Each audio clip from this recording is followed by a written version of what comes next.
नमस्कार, मैं हूं आलोक और आप देख रहे हैं आलोक अड्डा। ये लाइव है और लाइव चर्चा होगी। 20 लाख करोड़ के पैकेज का पहला अध्याय आ गया है। 20 लाख करोड़ का पैकेज प्रधानमंत्री ने ऐलान किया था।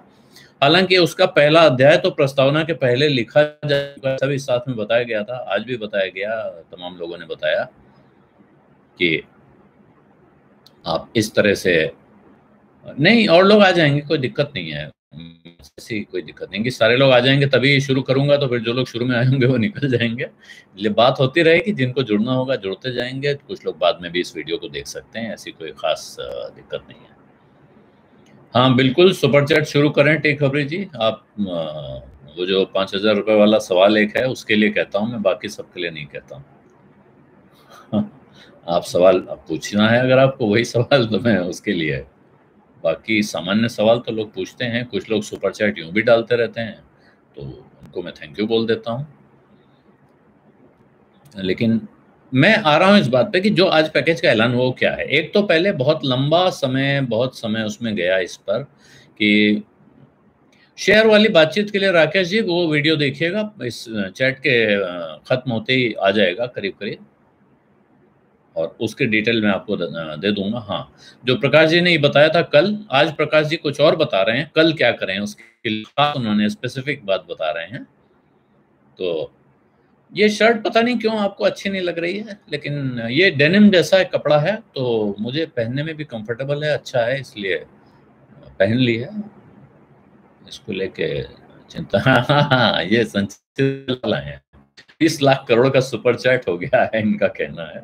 लेकिन सुपर चैट में होता यह है कि सामने आ जाता है पैसा, अपने खाते में चला आता है, उसमें से कुछ हिस्सा आ जाता है, पूरा नहीं आता है लेकिन काफी आ जाता है। इस बात पे ले आता हूं क्योंकि हम लोग चर्चा करने बैठे हैं कि ये जो पैकेज आया है पहला, इस पैकेज का क्या अर्थ होने वाला है, क्यों इस पैकेज को क्यों हमें ध्यान से देना चाहिए। तो उसका कारण यह है कि जो वित्त मंत्री ने आज किया है, और इस पर भी मेरी बात हुई है, वित्त मंत्री ने जो किया उसको आप देखें तो कई टुकड़ों में देखना पड़ेगा।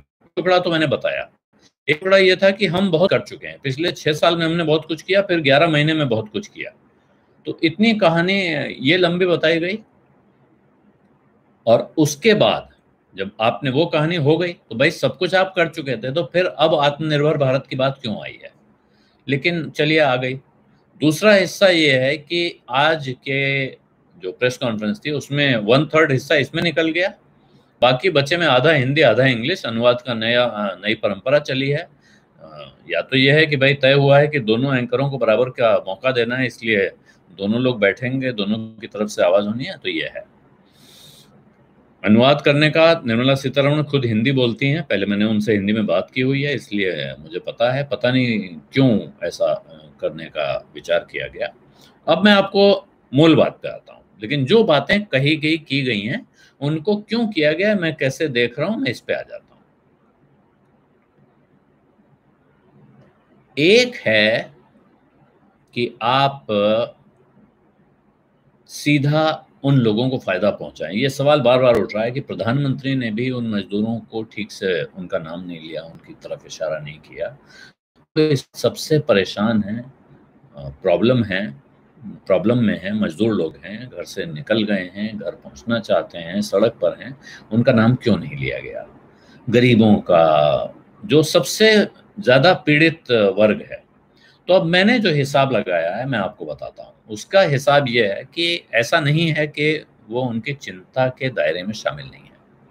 आज जो बताया गया है, और कोई भी जो भी सरकार में बैठा होगा उसको उनकी चिंता करनी ही पड़ेगी, ऐसा नहीं हो सकता है कि उनकी चिंता किए बिना इस बुरी हालत में है। इस वक्त उनकी चिंता किए बिना कोई सरकार के तौर पर रहेगी तो मुश्किल हो जाएगी। तो वो काम जो हुआ है वो आपको बताया गया। उन्होंने पहले दिन जो प्रधानमंत्री गरीब कल्याण योजना जो लाए, वो पैकेज आया, वो उन्हीं गरीबों के लिए था, वो बिल्कुल गरीब लोगों के लिए था, तो ये ध्यान रखें। उसके बाद उसमें गैस, राशन, ये सब गिनाया भी गया, आप लोग देखेंगे तो पा जाएंगे। हाँ, ये बिल्कुल सही कह रहे हैं प्रसन्न जी। एक काम के लिए 2 लोगों को सैलरी दे रही है सरकार, एक ही काम करने के लिए 2 लोग रखे गए, या मैं उसको 2 तरह से भी देखता हूँ। क्या अनुराग ठाकुर से किसी वजह से ऊपर के लोग नाराज़ हुए और उन्होंने कहा भाई इसको काम करो। हर बार प्रेस कॉन्फ्रेंस में साथ में बैठा रहेगा, इतनी देर फुर्सत बात करेगा तो कम से कम खुराफात से दिमाग हटेगा। दूसरा है कि जिसको हम समझते हैं दिल्ली चुनाव में जो उन्होंने भाषण दिया था, उसको कुछ ऊपर के लोगों को पसंद आ गया। उन्होंने कहा ये बड़ा बढ़िया आदमी है, इसको सामने बैठाइए, हर प्रेस कॉन्फ्रेंस में दिखना चाहिए।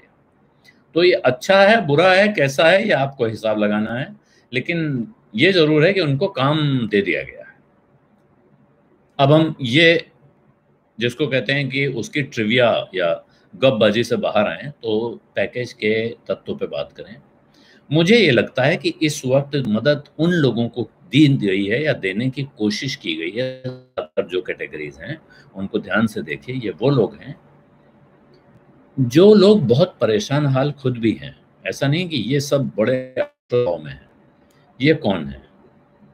व्यापारी हैं, अकेले, छोटे व्यापारी हैं, कुछ मझोले व्यापारी हैं, कुछ उनसे बड़े व्यापारी हैं। बहुत बड़े उद्योग नहीं है, ध्यान रखिए, इस पैकेज में कोई बड़ा उद्योग शामिल नहीं है। इसमें बिल्कुल एक आदमी की दुकान लगाने से लेकर यानी प्रोफेशनल भी हैं, उनको भी ये कुछ-कुछ राहत दी गई। वो राहत कितनी राहत है, इस पे बाद में आ जाते हैं। लेकिन इसमें वो लोग हैं, एक छोटे आदमी से, छोटा कारोबार करने वाले से लेकर सैकड़ों या हज़ारों लोगों को रोज़गार देने वाले एमएसएमई इंडस्ट्री तक। एमएसएमई की परिभाषा भी बदल दी गई है और ये अच्छी बात है। आपने एक व्यवस्था ऐसी की है कि वो परिभाषा बदल दी गई।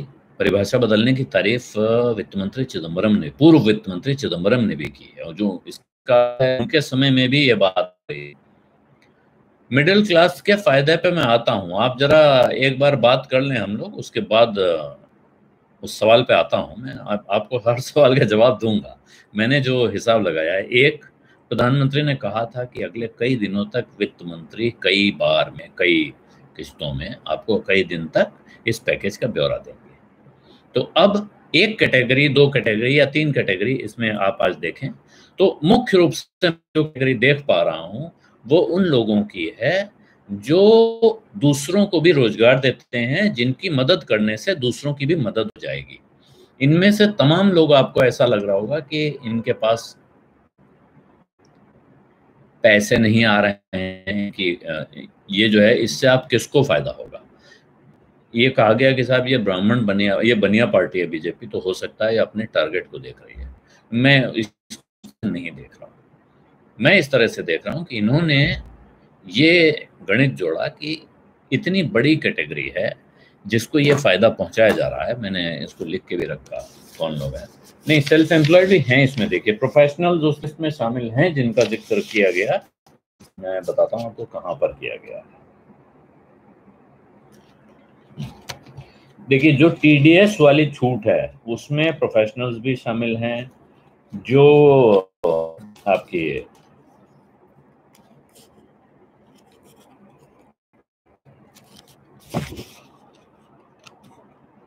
जो रिटर्न भरने वगैरह की छूट है, वो टाइम दिया, बढ़ाया गया है। इसमें देखिए ट्रस्ट है, नॉन कॉर्पोरेट, प्रोप्राइटर, एलपी, इनको सबको रिफंड दिया जाएगा। अब आप ये सवाल पूछ सकते हैं, मैं इस पे आता हूँ कि ये प्रश्न है और ये बाद में आऊँगा, क्या है?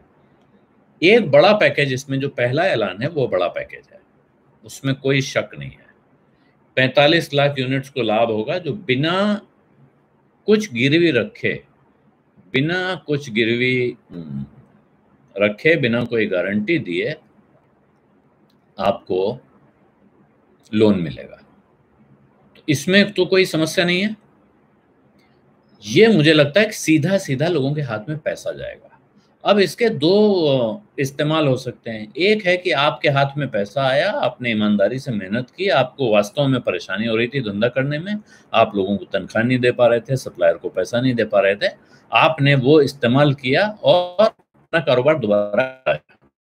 इसी तरह एक नकदी की समस्या में इमरजेंसी क्रेडिट लाइन इसके साथ दी जा रही है और स्ट्रेस्ड एमएसएमई, जो एनपीए भी हो चुके हैं ऐसे लोग भी, और जो कर्ज से काफी डूबे हुए हैं, एनपीए नहीं हुए हैं लेकिन ऐसे में, इन लोगों के लिए भी कर्ज की एक अलग लाइन खोली गई है जिसको सबऑर्डिनेट डिवीजन कहा गया है। और इसके अलावा सरकार ने जो परिभाषा बदली है उससे बहुत से फायदे जो लोगों को होंगे, कुछ बढ़ने की बात होगी। तो ये तमाम ऐसी कथाएं इसमें जुड़ी हुई हैं। फिर सरकारी खरीद में ग्लोबल टेंडर खत्म किया जा रहा है। इसका मतलब लोगों के लिए रास्ता खोला जा रहा है कि आप अपने अपने कारोबारी यहाँ सप्लाई करें। ठेकेदारों को छूट दी जा रही है। तो तमाम तरह के ऐसे लोगों को छूट दी जा रही है। कंस्ट्रक्शन कारोबार को छूट है। एनबीएफसीज को, जिन्होंने दूसरों को पैसा दे रखा है,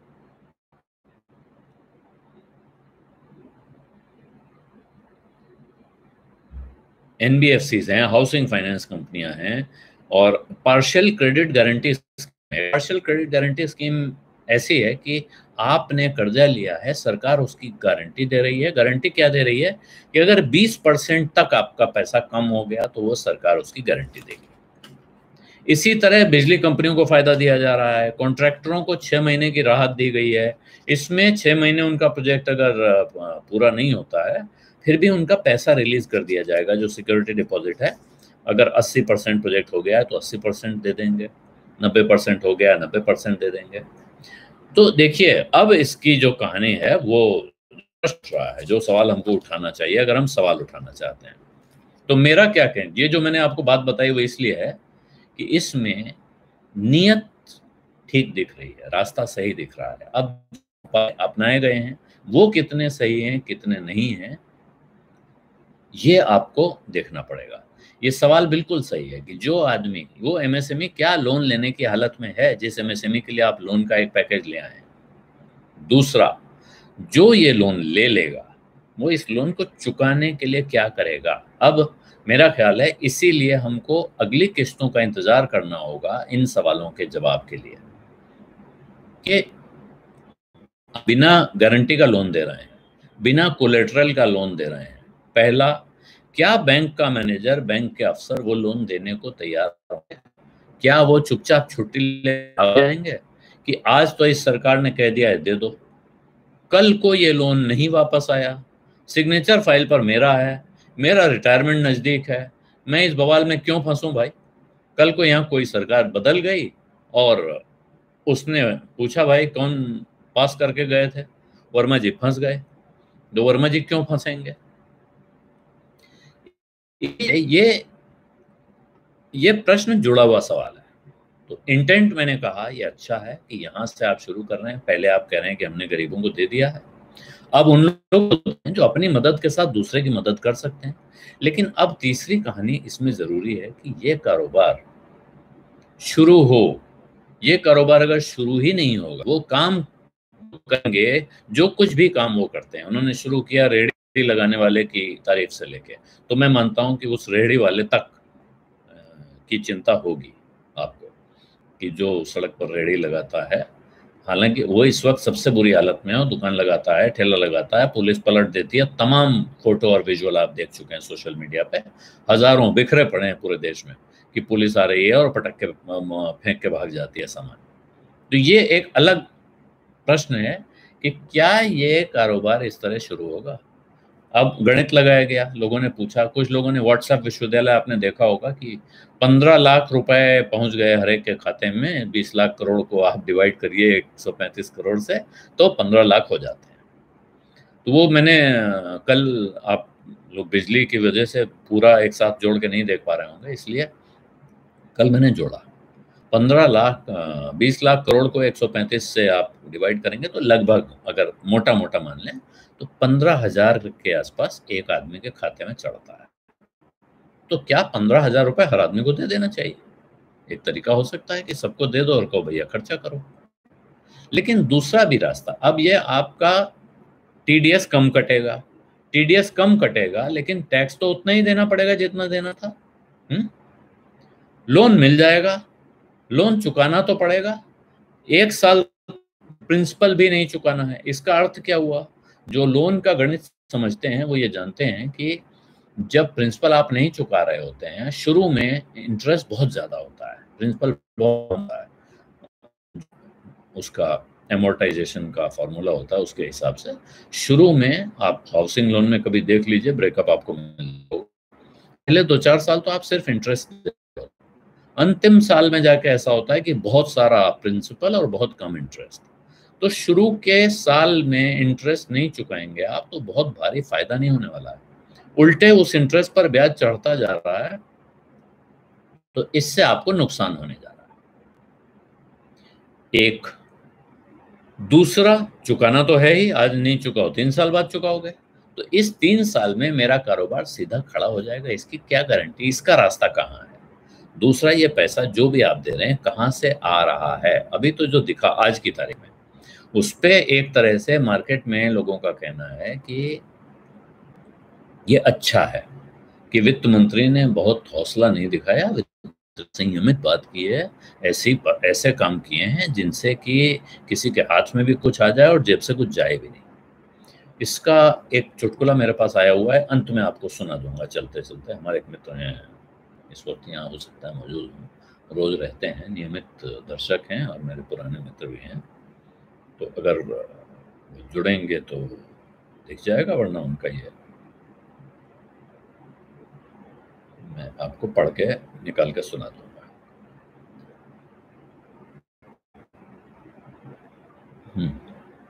नहीं, ये देखिए, ये सब कथाएं अलग हैं कि हमारे पास ये था तो हमने लोन क्यों, लोन लेते रहते हैं, वो परंपरा हिसाब है इंटरनेशनल फाइनेंसिंग का। जापान को यहाँ से कुछ काम रहता है तो पैसा देता है। बहुत साल पहले फोर्ड फाउंडेशन ने बहुत पैसा दिया था और एक PL 480 स्कीम बनी थी, जिसके तहत भारत में गेहूं आया था। और वो गेहूं एक तरह से दान में आया था, लेकिन तय हुआ था कि उस गेहूं को बेच के जो पैसा जमा होगा, उस पैसे से भारत में कुछ कंपनियां खोली जाएंगी। और उनमें से एक कंपनी का नाम मैं आपको बता देता हूँ, जो आज इस देश के सबसे बड़े बैंक से है, ICICI, industrial credit and investment corporation of India, उसी पैसे से बना था, जो अब ICICI बैंक है। ऐसी 4 कंपनियां बनाई गई थी। तो इसलिए पैसा कहीं से आए और कहीं से जाए, ये अलग बात है। ये सत्य है कि ये आज के अनाउंसमेंट्स जितने हैं ज्यादातर, इनमें सरकार की जेब से कुछ जा रहा हो ऐसा दिख नहीं रहा। संभावना पूरी है कि 1991 जैसी तेजी बन जाए, 1991 जैसी, क्योंकि हम 1991 से बड़ी मुसीबत में हैं, इसलिए ये 1991 से बड़ा मौका है। इस वक्त सरकार चाहे कोशिश करे दे, तो वो 1991 से बहुत बड़ी अपॉर्चुनिटी क्रिएट कर सकती है। प्रश्न ये है, देखिए आज के जो अनाउंसमेंट्स हैं, अब एक एक टुकड़े में कोई बड़ी अच्छी उसमें वो नहीं है। क्या है, जिसका भुगतान सरकार के बाद बाकी है वो सरकार चुका दे देगी, जिसका रिफंड ड्यू है वो सरकार दे देगी, तो जिसका जो ड्यू सरकार दे देगी। इसमें सरकार ने दिया क्या भाई, मेरा मिलना था, आप मुझे समय पे दे रहे हैं, यही आपका एहसान मान लूं मैं, इसको मैं पैकेज मान लूं। बिजली कंपनियां, आप लोगों में से किसी का बिजली का बिल माफ हो गया हो तो मुझे बताइएगा। EMI जिनकी माफ हो गई है 3 महीने की, उनको 3 महीने ज्यादा देनी पड़ेगी, बढ़ना पड़ेगा। तो ये गंभीर है। भी आज कदम उठाए गए हैं, ये दिखा रहे हैं कि सरकार कुछ करने की कोशिश कर रही है, और वो नियत गलत नहीं दिख रही है। ऐसा मतलब धोखा देने के लिए नहीं कर रहे हैं, लेकिन थोड़ा सोच विचार कर हिसाब में लगे हैं कि कैसे करें, क्योंकि काम बड़ा है। देखिए 20 लाख करोड़ रुपए मामूली रकम नहीं होती है, लेकिन अब क्या 20 लाख करोड़ का गणित दिखा दिया जाएगा, सिर्फ रकम नहीं दिखेगी? ये एक प्रश्न है जिसका जवाब मिलना जरूरी है। एक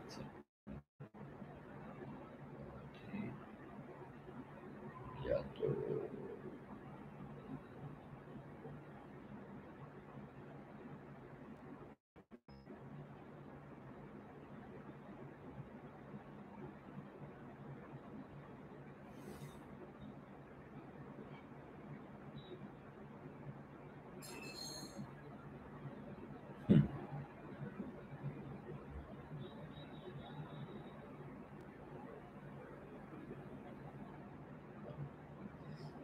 अब मैं आपको एक इंटरेस्टिंग किस्सा ले आया हूं, अंत में बताऊंगा।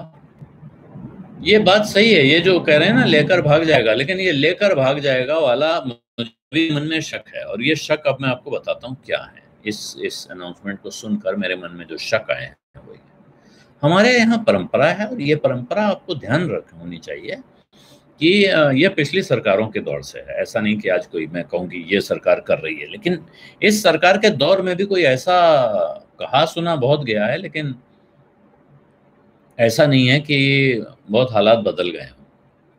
ये हमें व्यवस्था चलती थी कि साहब एक स्कीम आती थी सरकार की जिसमें इसको ये मिलेगा, उसको वो मिलेगा। उसके बाद जो इलाके के बड़े-बड़े नेता हैं, रसूखदार लोग हैं, वो जाते थे बैंक में कि साहब फलानी स्कीम आई है, इनको लोन दे दीजिए, इनको लोन दे दीजिए। अपने ड्राइवर, अपने हलवाई को, अपने चरवाहे को, सबको लोन दिलवाया, उनसे अपना हिस्सा ले लिया, मैनेजर साहब की मेरिट पे भी कुछ रख दिया, और उसके बाद वो सारे लोन हो गए एनपीए। एनपीए तब नहीं होते थे, तब बट्टे खाते में जाते थे, बैड लोन हो जाते थे। तो अब प्रश्न ये है कि अगर आप इतना लोन दे देंगे बिना गारंटी के, बिना कोलेटरल के, वहां इस बात की क्या गारंटी है ऐसा कांड नहीं हो जाएगा। इसी तरह से तमाम तरह की स्कीमों में ठेकेदारों को छूट दी जाएगी। अब किस ठेकेदार को छूट दी जाएगी, किस ठेकेदार को काम दिया जाएगा फिर छूट दे दी जाएगी, ये आपको पता नहीं है। शहरी विकास मंत्रालय राज्यों को एडवाइजरी भेजेगा कि कोविड-19 की अवधि के दौरान फोर्स मेजोर, फोर्स मेजोर होता है एक्ट ऑफ गॉड, यानी ईश्वर ने कर दिया है, इसमें हमारा बस नहीं चलता है। अब ये फोर्स मेजोर कुछ कंपनियां इन्वोक कर चुकी हैं, बड़ी बड़ी कंपनियां कर चुकी हैं।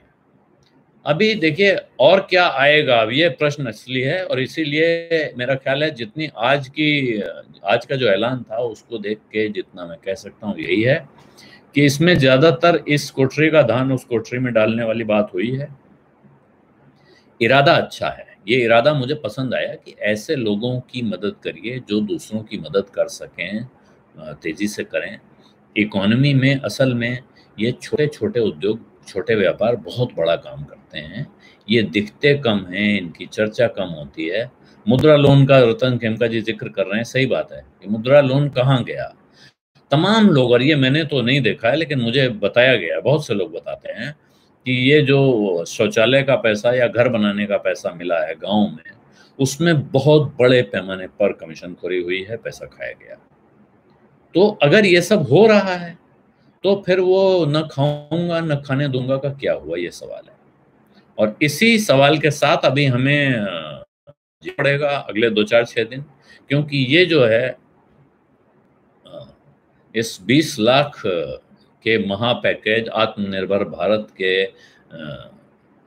जो बिल्डिंग ब्लॉक्स बन रहे हैं, उसके प्लान का पहला अध्याय आया है। ये पहला अध्याय जब सामने के बाद दूसरा मेरा ख्याल करा जाएगा। एक-एक करके एक-एक तरह के ग्रुप को टारगेट करने की कोशिश होगी। जब ये सारे अध्याय आ चुके होंगे, तब तस्वीर जब एक साथ जोड़ के देखी जाएगी, तब समझ में आएगा कि आप इसका क्या कर सकते हैं, कहाँ हम लोग पहुँचेंगे, उससे कितना फ़ायदा होगा, कितना नुकसान होगा। अभी इसमें बहुत मेरा ख्याल है इतने में हम हिसाब लगाना हमारे लिए बड़ा मुश्किल है, और दुविधा बहुत सारे सवाल हैं इसमें, तमाम तरह के प्रश्न हैं। ये प्रश्न है कि भाई आप एक तरफ कहते हैं विश्व गुरु बनेगा भारत, चीन से कंपनियाँ आएँगी वो भारत आ जाएँगी, भारत के लिए दुनिया के बाज़ार में बड़ी अपॉर्च्युनिटी खुल रही है। फिर आप कह रहे हैं लोकल को वोकल बना दो, तो लोकल वोकल हम अपने हमारे आज अभियान चल रहा है, आपने भी देखा होगा आपके सोशल मीडिया पे कि आप एमआरपी देखते हैं, बाकी चीज़ें देखते हैं, आज से मेक इन इंडिया भी देखना शुरू कर दें, मतलब विदेशी सामान मत खरीदो। आप विदेशी सामान नहीं खरीदेंगे, तो महाराज आपका सामान दूसरे देशों में कौन खरीदेगा? और ये भाव मैं किसी को दोष नहीं दे, जो लोग ये कह रहे हैं, वो कह रहे हैं। मेरा मानना है कि कोई ऐसा नहीं है जो किसी दूसरे से दुश्मनी में कह रहा है। वो अपने देश के भले के लिए कह रहे हैं, हमारे देश की इकोनॉमी मजबूत होगी, इसके लिए कह रहे हैं। लेकिन ये इच्छा, ऐसा विचार दुनिया के हर देश में जागृत हो रहा है। कोई देश ऐसा नहीं है जहाँ लोग ऐसा नहीं सोच रहे हैं। तो अगर हम वैसा सोचते रहेंगे तो क्या फिर हम आइसोलेट नहीं हो जाएँगे? और वित्त मंत्री ने कहा कि हम आइसोलेट भी नहीं होना चाहते हैं। आत्मनिर्भर होने का अर्थ क्या? ये कि एक जैसे कल कहा गया आत्मनिर्भर का मतलब है कि भाई अपना अपना देख लो, क्या ये है आत्मनिर्भर का मतलब? क्या आत्मनिर्भर का मतलब ये है कि अपने अपने काम से काम रखो? जैसे मैं एक सीरीज चलाता हूँ mind your business, mind your business का अर्थ होता है अपने से मतलब रखो, इधर मेरे काम में दखलंदाजी मत करो। क्या वो है आत्मनिर्भर? या आत्मनिर्भर वही है जिसे हम आत्मनिर्भर समझते हैं? हाँ धामी साहब शिकागो से नमस्कार, बहुत बढ़िया। क्या वक्त हो रहा है इस वक्त? मुझे लगता है आपकी सुबह हो गई होगी या हो रही होगी, बहुत जिस वक्त आप आए हैं, या तो अच्छा लग रहा है। बहुत दूर दूर से लोग जुड़ते हैं। दिन हाक से शंडिल्य साहब जुड़ते हैं, ये धामी साहब जुड़ गए हैं शिकागो से। ये हाँ मैंने बताया ना कर्नल शर्मा कि ये जो टीडीएस 25% की रिलीफ है, ये मुझे इसका कोई बहुत भारी समझ में नहीं आया कि इससे क्या मिलेगा। लेकिन आज की तारीख में जो हालत है, जिस मुझे ऐसा लग रहा है कि इस समय किसी भी तरह आपके इस वक्त की स्थिति में मेरे पास 100 रुपए होते थे, उसमें 25 रुपए बच जाएं, हाथ में रहें, किसी और काम में मैं लगा सकूं 2-4 महीने, इतनी भर की रिलीफ है। तो रिलीफ इतनी दी जा रही है। पीएफ का सवाल उठा था अभी कुछ देर पहले, मैं उस पीएफ पे आता हूं एक बार, और वो बहुत गंभीर है। वो पीएफ वाला सवाल बहुत गंभीर है, उस पर ध्यान देना चाहिए। और ये दरअसल खास तौर पे आप लोग जिनका पीएफ कटता है उनके लिए ध्यान देने वाली बात है कि आप कह रहे हैं कि पीएफ 12% के बजाय 10% कटेगा।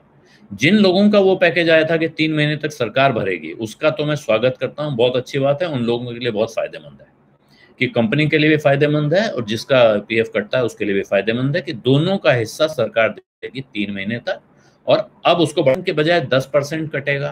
तो आप मान लीजिए आपकी तनख्वाह बढ़ गई, ये तनख्वाह तो बढ़ी नहीं है, आपने मेरी बचत में सेंध लगाकर मेरे हाथ में वही रकम पकड़ा दी है और मुझे ये भ्रम में डाल दिया है कि कमाई बढ़ गई है।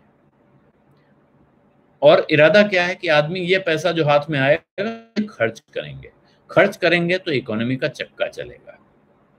तो भाई मेरी जेब से खर्च कराना है तो बैंकों में जिनका पैसा जमा है उसका सबको खर्चे में डाल दो, होगी आपके बैंक से पैसा निकल गया और आप पड़ोस के दुकानदार के खाते में पहुंच गया, आप जो सामान लेना है जाके ले लो। ये उस तरह की बात हो गई।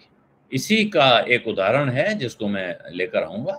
और ये अभी देखिए, हाँ सही बात है, इन चीजों पे नहीं आया है, होटल ट्रेवल टूरिज्म, इनमें भी जो उस कैटेगरी में आते हैं, जो सोल प्रोप्राइटरशिप हैं, पार्टनरशिप हैं, एलएलपी हैं, नॉन कॉर्पोरेटाइज्ड फर्म्स जितनी हैं, उन सबको जो रिलीफ मिली है वो रिलीफ इन लोगों को भी मिलेगी। होटल इंडस्ट्री, ट्रेवल टूरिज्म, इनको भी, ऐसा नहीं है कि इनको नहीं मिलेगा। हाँ कल ये लग रहा था कि भारी उछाल होगा, लेकिन उसके बाद बाजार की समझ में आ गया कि ये 20 लाख करोड़ में से 10 लाख करोड़ के लगभग तो पहले ही सामने आ चुका है।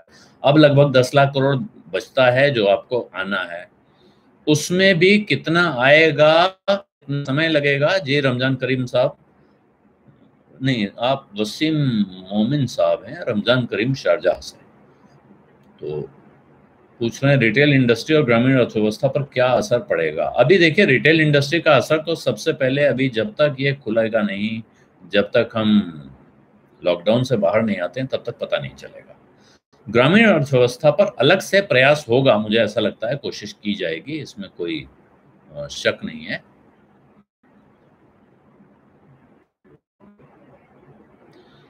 हाँ मैं बता सकता हूँ रतन बघेल जी, इसका बड़ा सीधा उपाय है।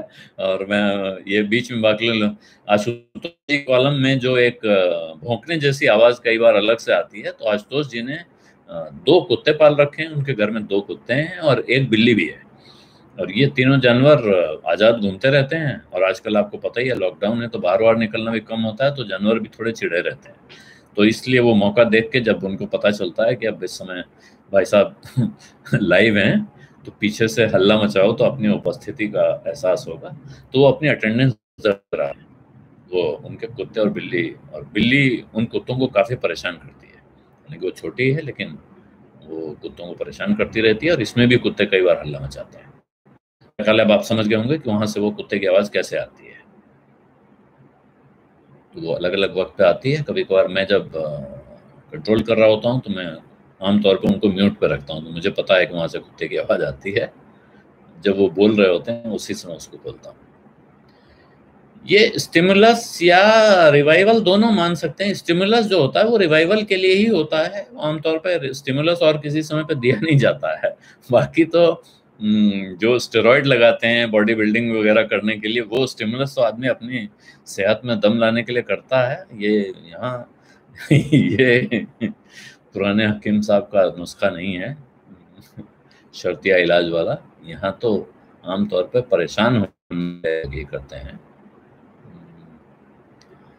तो मैं करूँगा विरल जी, ये मैं जो 3-4 पैनलिस्ट वाला मैं उसकी तैयारी कर रहा हूँ। थोड़ा-सा मुझे यहाँ इंतज़ाम करना है उसके लिए, वो कर लूँ और लोगों के साथ भी समय का पक्का कर लूँ हिसाब।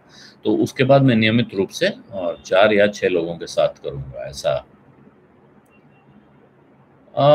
देखिए वो कुत्ते बोला जाएगा, वो अच्छा था, वो मतलब ये बात सही आप कह रहे हैं। वो बोलते हैं कि हमारे बच्चे हल्ला कहाँ से आ रहा है, बोले बच्चे हल्ला मचा रहे हैं। तो इस तरह से वो आम तौर पे हमारे घर में, मेरे घर में बहुत बचपन से बड़े होने तक बहुत कुत्ते और बिल्लियाँ रहे हैं।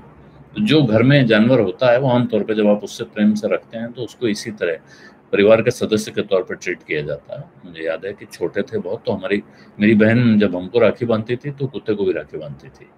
इसमें कोई ऐसी गाय होती है हमारे घरों में, गाय को तो वैसे भी गाय की तो पूजा भी होती है, लेकिन गाय भी परिवार के सदस्य के तौर पे होती है। कुलकर्णी साहब सऊदी अरब से, वाह, बहुत काफी अंतर्राष्ट्रीय मामला हो गया, बहुत दूर दूर से लोग जुड़ रहे हैं। लेकिन अब मैं चाहता ये हूँ कि मैं अब इसको खत्म करूँ, क्योंकि देखिए सच बात है कि इस पैकेज पे बहुत ज्यादा बात है नहीं। 10 मिनट का एक ब्रेक लीजिए और उसके बाद एक वीडियो मैंने लगाया हुआ है, आपको 10 मिनट के बाद देखने को मिलेगा इसी वीडियो पर, इसी चैनल पर। तो वो इंटरेस्टिंग वीडियो है, काम का भी है। कल सुबह जिन लोगों को बाजार में दिलचस्पी है उनके लिए बहुत जरूरी है। वही प्रकाश दीवान है जिन्होंने आज सुबह सलाह दी थी और बहुत लोगों को उससे फायदा हुआ है। और बाकी मैं उनसे बात कोशिश कर रहा हूँ और लोगों को लाने की। आज मैं शेर नहीं सुनाऊंगा, मैं आपको एक किस्सा सुना रहा हूँ। गुरजीत हैं हमारे दोस्त, और गुरजीत अक्सर यहाँ रहते भी, आज दिख नहीं रहे हैं, लेकिन नहीं है तो कोई बात नहीं, उनका लगा हुआ एक किस्सा सुना देता हूँ और ये सुनिए और उसके बाद समझिए कि कितना पैकेज मिला, कितनी राहत मिली, कितनी रिलीफ मिली और कितना स्टिमुलस है और किसकी जेब से आएगा। नोट छापने पड़ेंगे या सरकार कर्जा लेगी, तो ये मैं आपको लाके दिखा देता हूँ।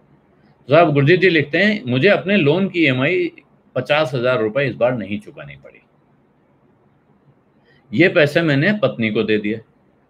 पत्नी ने उसमें से 45,000 रुपए अपनी सहेली से लिए कर्ज को चुकाने के लिए दे दिए।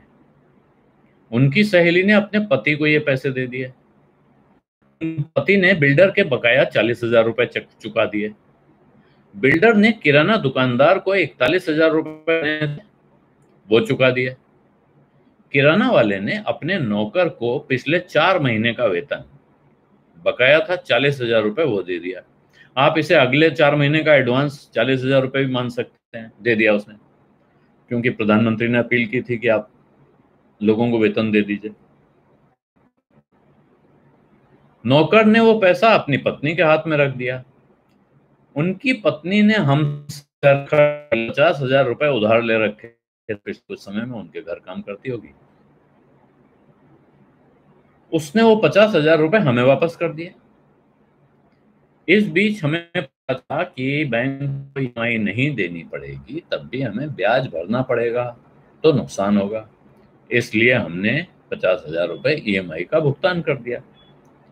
अब बताइए इस पूरे चक्र से अर्थव्यवस्था कितनी मजबूत हुई? कोई इस सवाल का जवाब दे सकता है? तो इस सवाल का जवाब है, नहीं है, मजबूत हुई या नहीं हुई, लेकिन कितने लोगों का कितना भुगतान हो गया, कितने हिसाब किताब हो गए, ये आपने देखा।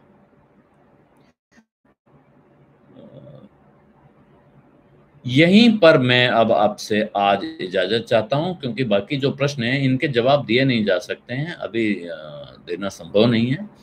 ये इंटरेस्टिंग कहानी है, लेकिन अपना ख्याल रखिए, ध्यान रखिए। दूसरों की मदद करने का कोई मौका हो सकता है वो मौका ऐसे ही घूम फिर के आता हो, लेकिन उसका इस्तेमाल ज़रूर कीजिए।